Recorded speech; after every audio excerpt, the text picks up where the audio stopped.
Welcome to your sleep story. I'm so glad you're here tonight.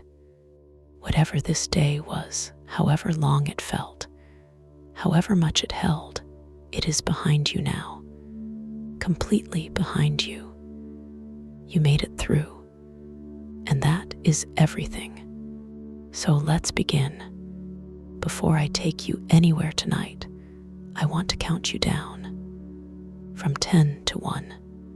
And as I count, I want you to allow yourself to sink just a little deeper into wherever you are right now. Feel the weight of your body. Feel what is beneath you, holding you. And with each number, just let go a little more. 10. Allow your eyes to close. Gently, completely. There is nothing you need to see right now. 9. Feel your shoulders and let them drop as far as they want to go. 8. A slow breath in through the nose. 7.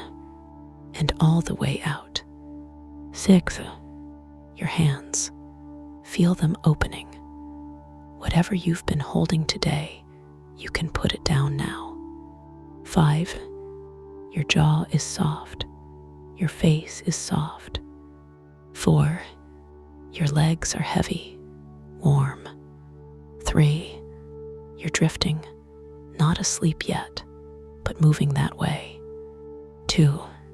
The day is behind you, completely and entirely behind you. 1. And now, tonight's sleep story, the relaxation. Before we go anywhere, I want to stay here with you for a moment. Just here, just now, because this moment, this exact moment right now, where you are lying in the quiet, deserves a little attention, a little kindness. Take a breath in for me, from the very bottom of the belly. Good, and let it go.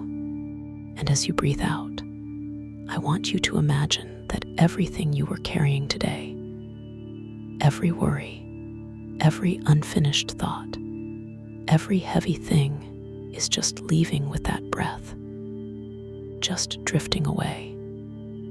You don't have to solve anything tonight. You don't have to figure anything out. You don't have to be anything other than exactly what you are right now. A person who deserves rest. A person who deserves sleep. Because you do. You really do. Whatever happened today, whatever was hard, whatever felt heavy, you made it through. You are here. And that is enough. That is more than enough. You are safe. And you are here. Bring your awareness gently to your feet now. Just notice them and allow them to soften. The toes uncurling, the arches releasing. All the small held tension of the day simply letting go. Let that softness travel upward, through the calves, through the knees, the thighs. All of it warm, all of it heavy, all of it resting now. Your lower back, your hips. Allow yourself to feel the surface beneath you taking your weight completely, fully. You don't have to hold yourself up anymore. The earth has you. The hill has you. The belly soft. The chest soft. The heart beating steadily as it always has, as it always will. Your shoulders dropping, your arms heavy and warm, your hands open and still, the neck long and loose, and your face, let the jaw go. Let the forehead smooth. Let the eyes be completely still behind their lids. There you are, from the top of your head to the tips of your toes, completely soft, completely warm, completely at rest. You've done beautifully. Now, let me take you somewhere the harvest is over, and the vines are resting, and the wine is in the barrels, and the Tuscan hills are exactly the hills they have always been in the last light of an October evening. Come with me. The road, a road through Tuscany, not the autostrada, the other road, the white road, the Strada Bianca, the unpaved road that winds through the Tuscan countryside. Its surface, the pale calcareous gravel that gives it its name. The white road that connects farm to farm and village to village through the hills. October, the late afternoon, the light, already the October light of central Italy, lower than summer, warmer in color, the light that painters have come here for centuries to find. The cypresses, the sentinel cypresses of Tuscany, tall, dark, impossibly vertical, standing at the road's edge, at intervals, as they have stood for centuries. The cypress trees of this landscape that exist here partly by geology, partly by climate, and largely by human intention. Planted to mark property lines, to shelter from wind, to punctuate the landscape in the way that this landscape requires punctuation. The vines, on both sides, in their rows, the vines, after the harvest. This is the thing. The vines after the harvest are not the vines of September. In September, the grapes, still on the vine, the clusters heavy, the green turning to red and purple and gold depending on the variety. In September, the leaves full, the canopy complete, the vine at its most present. Now, October, the harvest done 3 weeks ago, the grapes gone, the leaves turning, the Sangiovese vine, the great grape of this region, the grape that becomes Chianti and Brunello and Morlino. The Sangiovese turns in October, red, not the red of the grape, the red of the leaf letting go, a different red, deeper, the red-orange gold of the vine in late autumn, the vine having given everything, now turning, now beginning to let go, the harvest done, the work done, resting, the farmhouse, off the white road, a driveway of cypress, the cypress-lined drive that leads to the Tuscan farmhouse, the fattoria, the farm, the stone building that has been here since the 15th or 16th century, that has survived wars and neglect, and the changing of families, and the changing of fortunes. Stone, always stone, the Pietra Serena, the gray sandstone of the Tuscan hills, warm gray, the stone that absorbs the Tuscan sun all day and releases it through the night. The farmhouse long, 2 stories, the shuttered windows, most of them closed now, the afternoon warmth fading, the shutters drawn, but one window open. Kitchen, the smell from it, finding you from the road. ROBRTO, he is in the cellar. Of course, this is where Roberto is at this hour. In the cellar, among his barrels, His name is Roberto. He is 64. He has been making wine on this property for 38 years. His father made it before him, his grandfather before that, the family on this land for 4 generations, 100 years. The land itself farmed for much longer. The terraces on the hillside, the stone terraces that hold the thin Tuscan soil against the slope. Those terraces were built centuries before Roberto's family arrived, by whom he does not know exactly.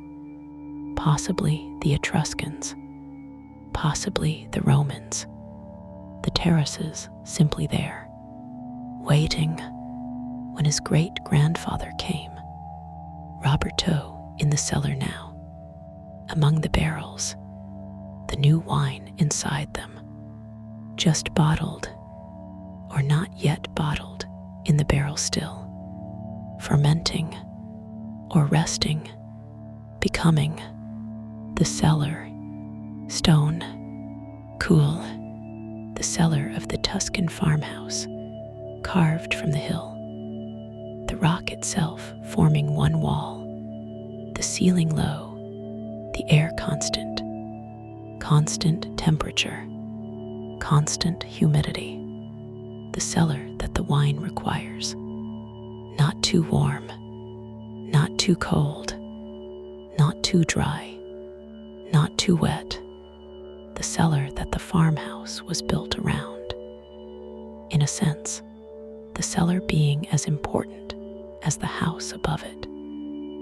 The cellar being the reason the house is positioned where it is, on the north-facing slope where the temperature stays even. The barrels, oak, the French oak that Roberto prefers for the aging, the tighter grain, the slower extraction, the Slavonian oak that his father preferred, the larger barrels, the older tradition, both here, both working, different wines, different approaches, the old way and the new, both here, in this cellar, on this hill, the smell, the cellar, its smell, wined, of course, but not the smell of wine in a glass.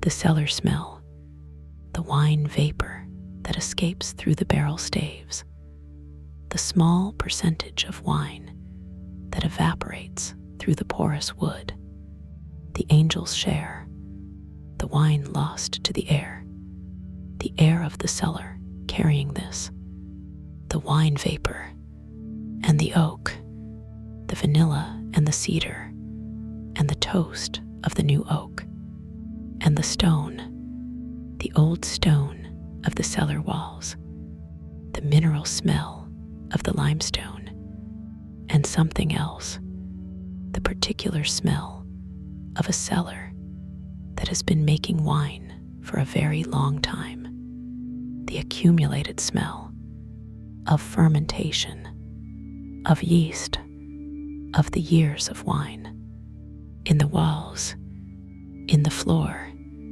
in the very air, the smell of time, the wine in the barrel, the new wine, in Roberto's barrels, not yet wine, becoming wine, the grape juice that came from the harvest 3 weeks ago, already transformed by the fermentation, the yeast having consumed the sugars, the alcohol having been made, the solids having settled, but not finished, not ready, the wine that takes years, the Brunello di Montalcino. If this were that country, that appellation, 5 years before it can be sold, 5 years, the wine working in the barrel for 5 years, without being rushed, without being hurried, the oak contributing its compounds, the wine's own chemistry developing, the tannins softening, the flavors integrating. 5 years. Roberto knows this. He has always known this. You cannot hurry the wine. The wine takes the time it takes, the way all good things take the time they take. The vineyard at evening. You walk out into the vineyard. The rose, after the harvest. What is left? Not emptiness, something else. The vines, still here. The wooden posts, the wire trained between them. The vines tied to the wire at their canes. The canes that bore the fruit, now empty, the leaves turning, the light finding them, the October light at the end of afternoon, finding the turning leaves of the Sangiovese vine. Red gold, the vineyard, red gold in the evening light, not the green of summer, not the fullness of the harvest. This, the after, the resting, the vine having given what it had to give, now letting go, the leaves going, one by one, the vine returning to its canes, to its trunk, to the wood of it, to what it was before the spring.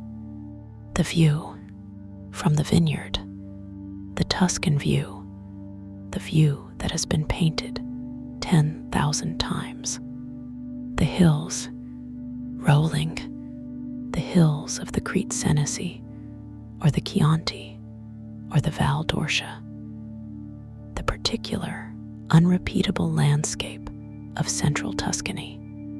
The hill shapes, the cypress, the farmhouse on the ridge, the tower of a distant village, the light, the October light, this light, the light that falls on these hills in October at this hour, and the mist in the valleys, the valley mist of the Tuscan autumn evening, the mist settling between the hills appearing above it, the mist in the valleys and the hills above the mist, and the cypress on the hills, and the farmhouses on the cypress roads, the view that painters have come here for centuries to capture, and cannot capture, not fully.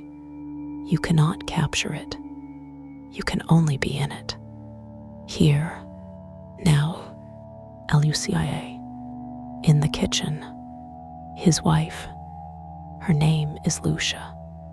She is 61. She has been in this kitchen for 38 years, as long as Roberto has been in the cellar. They came together, young, when the property needed someone. They came. They have been here ever since.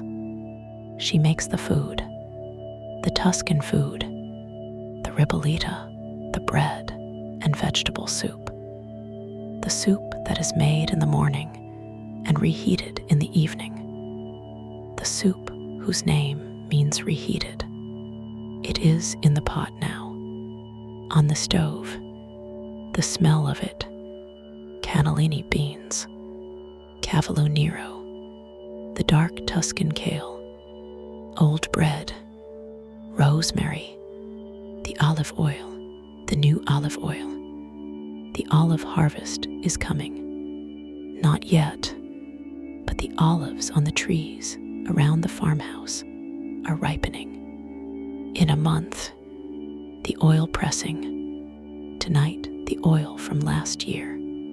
Still good, still the flavor of these olives, of this land, the olive trees around the farmhouse, the olive trees, not in the vineyard, at the edges, the gnarled, ancient olive trees of Tuscany.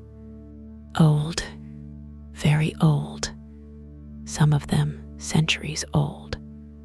The olive tree is not like other trees. It does not die easily. It does not age the way other trees age.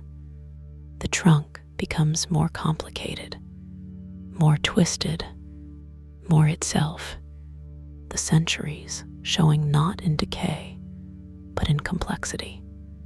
The olive tree that is 500 years old is not less alive than the olive tree that is 50.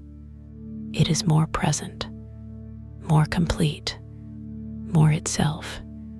The olive trees around this farmhouse, 500 years, some of them, still fruiting, still giving, their olives still making the oil that goes into Lucia's ribollita. 500 years of oil from these trees into this kitchen, the supper at the long table. Roberto comes up from the cellar. He washes his hands. He sits. Lucia ladles the ribollita. The bread soup, dense, dark green from the Cavolo Nero. The oil on it, the new season's oil from the neighbors. The press that already ran last week. Roberto tastes. He does not say anything. He does not need to. His expression, the particular expression of someone eating food they have eaten 1,000 times and have never stopped appreciating. Lucia sits. They eat. The window behind Roberto. The vineyard outside. The red gold of it, turning to the gray gold of dusk. The wine in their glasses, Roberto's own. Not the new wine. Last year's wine. Ready, available, in the glass. The year's work. The previous year's work. Still giving. What ROBERTO, KNOWS. He knows the wine. He knows this vineyard. He knows each row. The differences between them. The row at the top of the hill, the drainage good, the soil thin, the vine stressed. The Sangiovese that is stressed makes the best wine. The small berry, the concentrated flavor. The row at the bottom, the drainage less good, the soil deeper, the vine more comfortable. The wine from this row different, more generous, less complex. He blends them, the knowledge of both going into the blend. He knows the vintage, each year different. He has 38 vintages in his memory. The years, the heat, the rain, the timing of the harvest.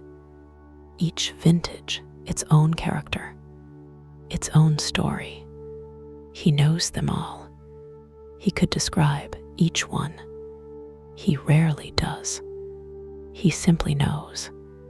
The knowing in his hands, in his palate, in the 38 years. The evening settles. After supper, the evening settling over the vineyard. The vineyard darker. The leaves no longer red gold. The gray of dusk. The gray of the turned leaves in the last of the light. The cypress on the ridge.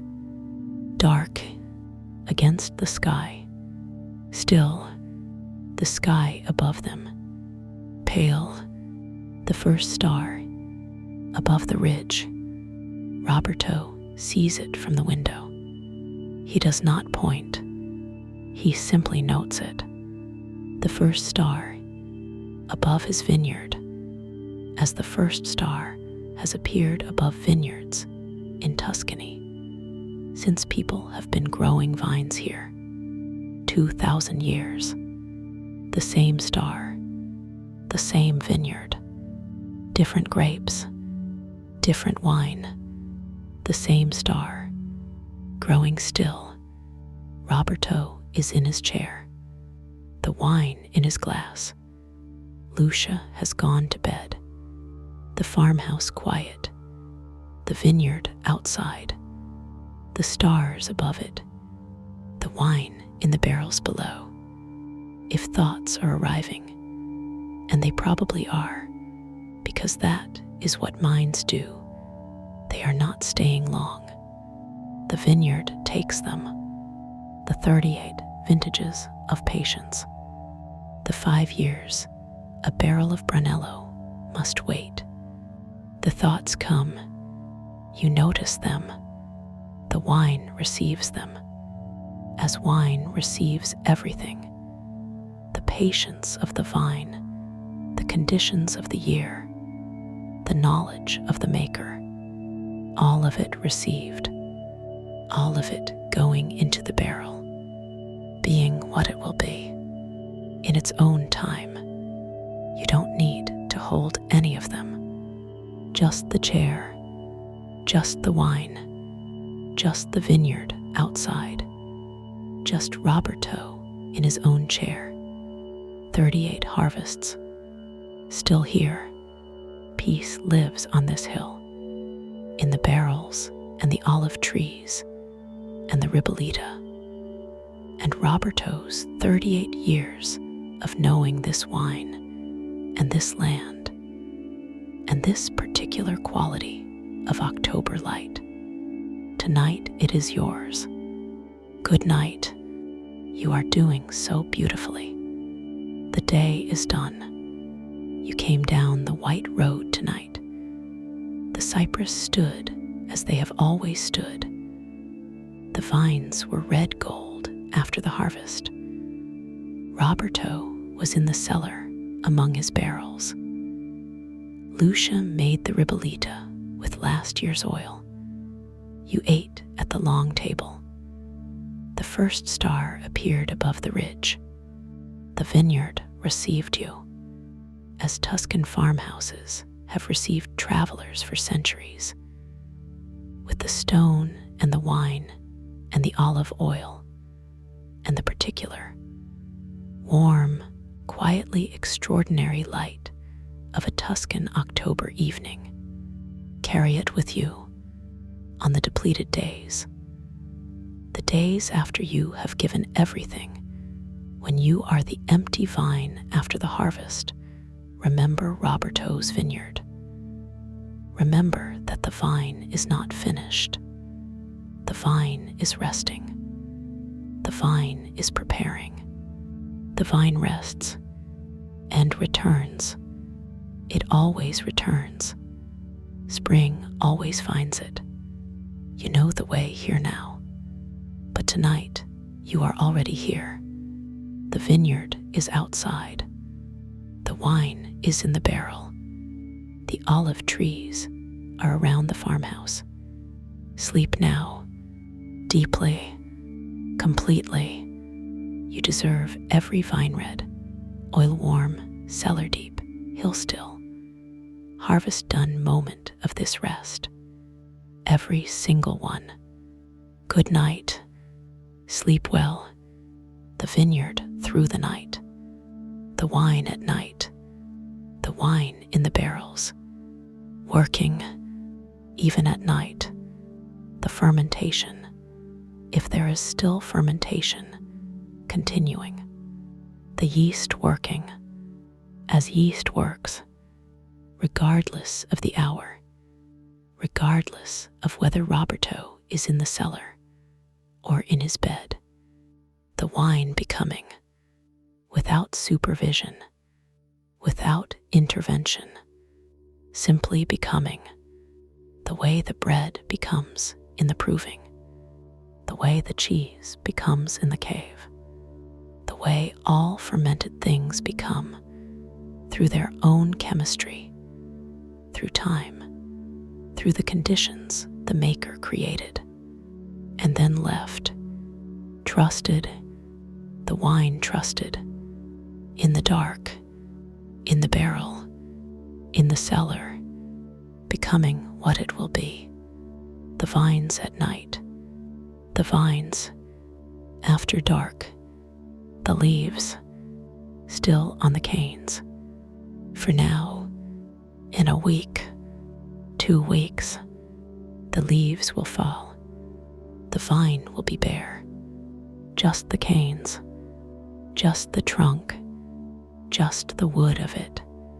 The vine stripped back to what it is, to what it has always been.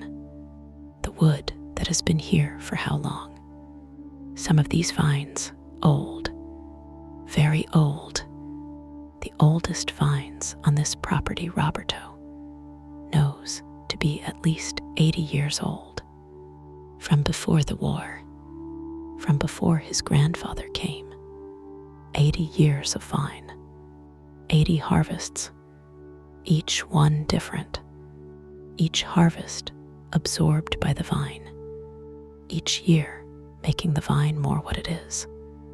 The very old vine gives less fruit, but what it gives, more itself, more the terroir, more the soil and the slope and the climate and the 80 years of this particular hill. The old vine, still here, still giving. The cellar at night, the cellar. Roberto has gone to bed. The cellar is his, and it is not his. He keeps it, he tends it. The wine is his, and it is not his.